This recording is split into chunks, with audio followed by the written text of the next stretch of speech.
өмір өзен ағуда, тұнған тарих көмейім. Қобызыңды қолға алып, жыр маржанын төгейін. Үнсіз жатқан төбенің тыныштығын бөлейін. Қатпар таулардың қабырғасын сөгейін. Сағым туған сардала, сыр шертісіп көрейін. Көне заман тарихтың қойнауына енейін. Мұңлық, жарлық туралы аңызды айтып берейін.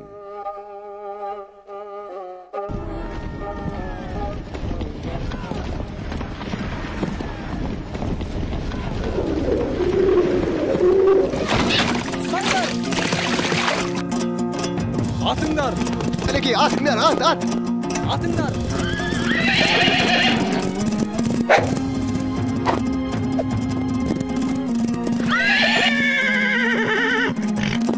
Ханем, қараңызшы! Киіктің мүйізі ай сияқты! Құрышаңдар, енді ол ешқайда қаша алмайды. Жібермеңдер! Атыңдар! О, ғажап! Кімнің тұсынан киік өтіп кетсе, киікті сол адам ұстау керек. Ұстамаса, бас алынады. Ханем, атыңыз! Атыңыз, ханем! Атыңыз!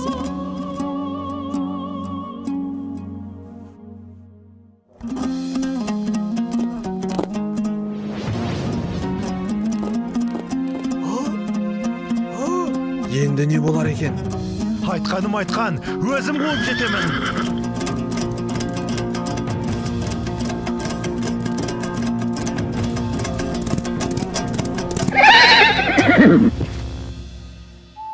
Тұрыңыз, басыңызды көтеріңіз.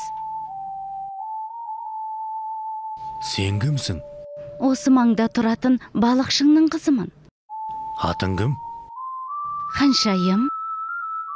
Ханшайым деп ханның қыздарын атайды ғой. Білмейм, атымды атам қойыпты. Атаң қайда? Әне, анау жарғабақтың басында. Ал мен қуып келе жатқан киік қайда? Білмейм. Білмеген қалай? Сен ешқандай киік көрген жоқсың ба? Жоқ. Сонда мен далбалақтап өзім шауып келе жаттым ба? Иә. Бәлкім атаң көрген шығар. Атам айтты, әне бір кісі үйге қарай шауып келе жатыр. Қазақ үйге қарай атпен шауып келмеуші еді. Алдынан шықшы деді. Онда атаңнан сұрап көрейін. Ор киіктің басынан қарғып өтуі, басыңа бақтың қонғаны, осында жетіп жоқ боп кетуі, бақытыңды осы жерден ізде дегені. Бұл жерден қандай бақыт іздеуге болады? Сіз қайғыңызды сейілту үшін серуенге жиі шығасыз. Ол қайғы балаңыздың жоқтығы. Оны сен қайдан білесің? Оргейк айтты. Қайдағы Оргейк? Әлгі сіз қуып келген Оргейк. Оны сен көрмедім деп едің ғой. Түсімде көргем. Иә, ол тағы не айтты? Ол айтты, сен патшаға бір ұл, бір қыз тауып бересің деді. Иә, менің мұрагерім жоқ. Егер сен бір ұл, бір қыз табатын болсаң, мен сені жар етем. Ұлдың аты зарлық, қыздың аты мұңлық болады. Оны да Оргейк айтты ма? Иә. Онда мен саған үйленем. Бір жылдан соң маған мұрагер сыйламасаң, мына дарияға лақтырып жіберем. Еркіңіз білсін. Ханем, амансыз ба? Мына адамдар қайдан шықты? Құлап жатқан жерімнен мына қыз құтқарып қалды. Мен осы қызға үйленем. Ол маған 9 айдан соң бір ұл бір қыз тауып берем деп уәде етті. Ханем, бұл қыз құдай емес қой. Бұл сиқыр. Бас уәзір, тойға мына кіріс. 3 күннен соң осы қызды дариямен алып келесіңдер. Той аралына ханшайымның шатыры тігіліп, барлық жөн жоралғысымен салтанаты жасала берсін. Хоп, тақсыр.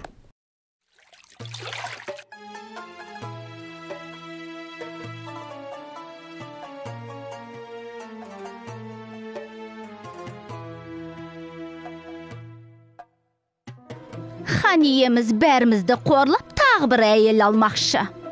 Алпысымыз бірдей бедеу емес шығармыз. Хан кінәні өзінен іздемей ме? Ол қыз перінің қызы дейді. хан иеміздің басын айналдырып сиқырлап тастаған дейді. Егерде ол қыз шынымен бір ұл бір қыз туар болса, онда хан бізді бір жолата ұмытады. Бәріміз сол ханшайымның күңіне айналамыз. Масқарай, менде мынадай амал бар.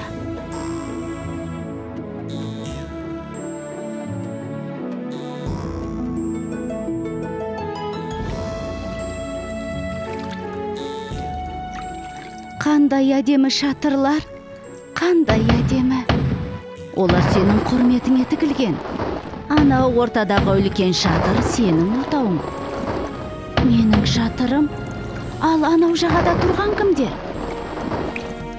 Хан және оның уәзірлері. Қандай қорқынышты, неткен үрейлі салтанат.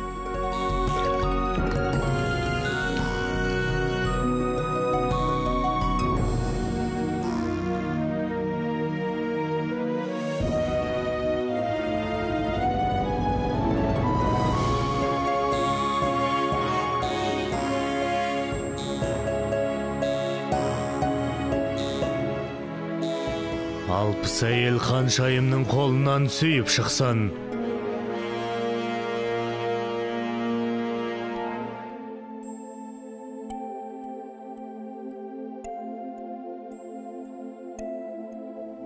Не болды, хан ием? Неге көңілсізсіз? Ханшайым, мен осы жасыма дейін нәресте баланың дауысын естімеген едім. Сен босанғанда жүрегім қуаныштан жарылып, өліп кетем бе деп қорқам. О не дегеніңіз, хан ием? Бұл сіздің көптен күткен қуанышыңыз емес пе? Менің кәрі жүрегім сондай үлкен қуанышты көтере алмасау. Мен бұлай деп шештім. Уақыт таянғанда уәзірлерімді ертіп аңға шығам. Тұзды дөңнің басына шатыр тігіп, қуанышты хабарды сонда күтем. Мені бірге ала кетіңіз. Мен сізсіз қорқамын ғой. Неден қорқасың? Бәрінен, бәйбішеден, алпыс әйелден. Еш уайымдама. Бәрі де сенімді адамдар. Сенің қауіпсіздігіңді бас сақшы Шавхатқа тапсырам. Жаныңда Мағрипа болады. Мағрипа! Мағрипа! Ай, сіздер мұнда неғып жүрсіздер? Мағрипа қайда? Сен бізден қорқпа. Біз саған қастық ойламаймыз. Ой, бұл байғұса есінен танып қалды. Толғағы кел, мыстанды шақыртыңдар.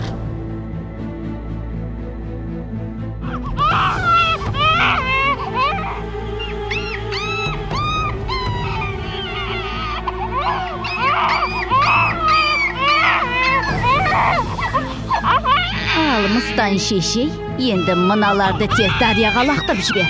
Қайтып келген соң тағы бір дорба алтын аласың. Ай, адамдар-ай, керек кезінде мыстан шешей деп қалады. Балаларың қасыңда жатыр. Бейбақ екі күшік тудың сен, масқара. Күшіктерің қыңсылап жатыр ғой, емізбейсің бе?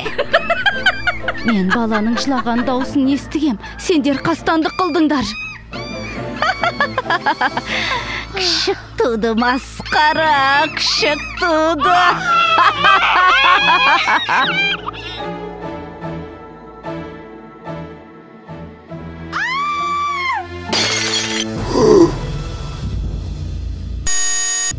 Ханем, алыстан бір топ адам көрінеді. Жақсы хабар әкелсе егет.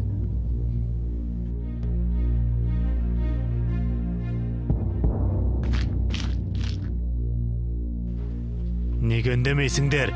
Шавхат! Ханем, ханшайым екі баланың орнына екі күшік туды. Жұртқа қарайтын бет қалмады, хан ием. Күшігі несі? Не естіп тұрмын, Құдай-ау? Сиқыр екен ғой бәрі. Жазасын өзіңіз айтыңыз. Сиқыр. Сиқыр.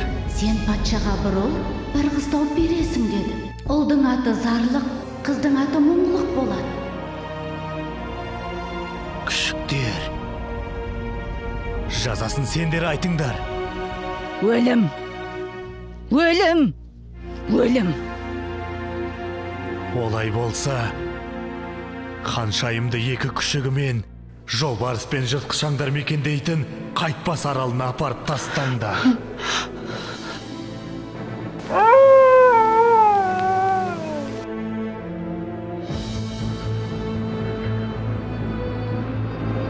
Bir dorba altın, altın, altın. Ay beyküne seviler ay. Kıymayın. Bırak da o dünya ne istetmeydi. Meni mıstan etken adamlar sendersingder koy. Sendersingder. Біреуге істеген жақсылығың біреуге жамандық болып тиеді екен. Обалдарың адамдарға.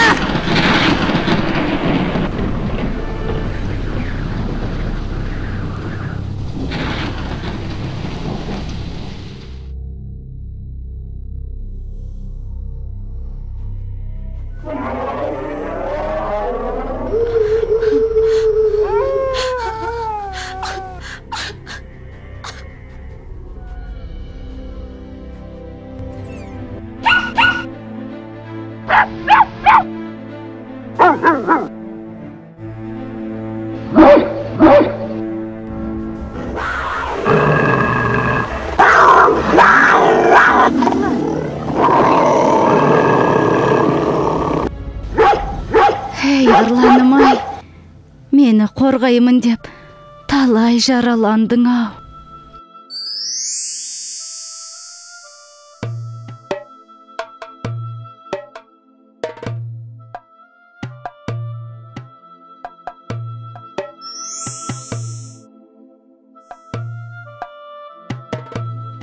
Оргиек, тоқташы. Айтшы, сен неге мен алдадың? Оргиек!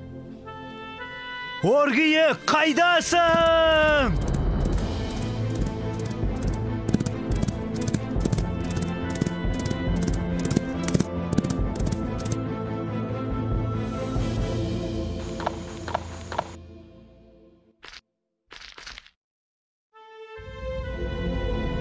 Ашыл мүлдем, ашыл. Дидарыңмен шашыл. Оргиек біздің панамыз, ақ сүтін берген анамыз. Қарағай, қайда кеттің сен? Адаммысың, перімісің? Адаммын. Адам болсаң атыңды айт. Ағам келмей атымды айтпайым. Ағаң қайда? Ол алыс сапарда, мен соның жолын тосып жүрмін. Онда не қып жүрген жансыңдар? Анадан туып едік, бір ұл бір қыз. Бейне бір қатар туған екі жұлдыз. Алпыс өгей анамыз дұшпандықтан бізге жәбір қылыпты. Кіл қара жүз анамыздың мезгілі жеткен екен. Әкеміз алыс сапар кеткен екен. 60 қатын тілімен суға тастап, мыстан кемпір дұшпандық еткен екен. Оргиек екеумізге ана болып, осы тауда күніміз өткен екен. Менің атым Шаншархан. Мен сенің әкеңмін. Есігіңді аш. Мен саған сенбейм. Ағам келмей есікті аша алмайым.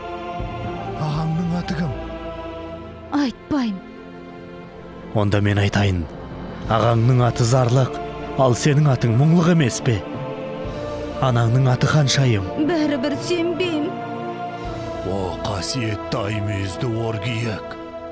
15 жыл бұрын Ханшайымға жолықтырып ең. Енді балаларым алып келдім. Енді оларды құшағыма алып аймаласам, өлсем де арманым жоқ. Тоқта, қимылдама.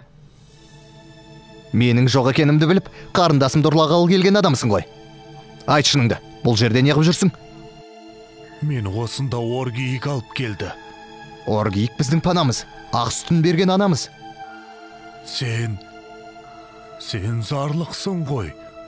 Мен сендердің әкелеріңмін. Мені аналарыңмен табыстырғанда осы Оргиек ет. Енді сендерді тауып берді. Әкем болсаң, осы уақытқа дейін қайда жүрдің? Алыс сапарда жүргенде қара ниет дұшпандар екеуіңнің ордыңа екі күшік салып, сендерді суға лақтырып жіберіпті. Келші балам, маңдайыңнан бір иіскейін. Әке. Құлындарым менің. Әкетай.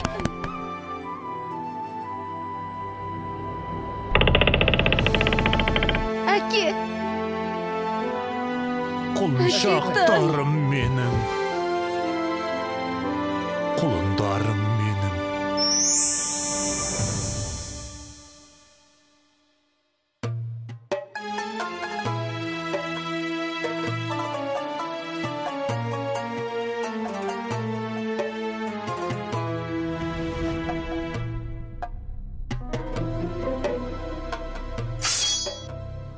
Хан ием, мыналардың жазасын айтыңыз. кешіре көріңіз, хан ием. Ханшайым, кешірш бізді. Бізді өлтіре көрмеңіз, бәріне кінәлі мынамыздан. Сендерге ешқандай кешірім болмайды. Хан ием, бүгінгі қуанышымызды қатал үкіміңізбен бұзбай-ақ қойыңыз. Бұларды мен 15 жыл бойы қорлықпен өмір сүрген қайтпас аралына жіберіңіз. Дүниенің кезек екенін бұлар да көрсін. Жарайды, ханшайым, айтқаның болсын. Әкетіңдер мыналарды. Мені мыстан еткен адамдар сендерсіңдер! Сендерсіңдер!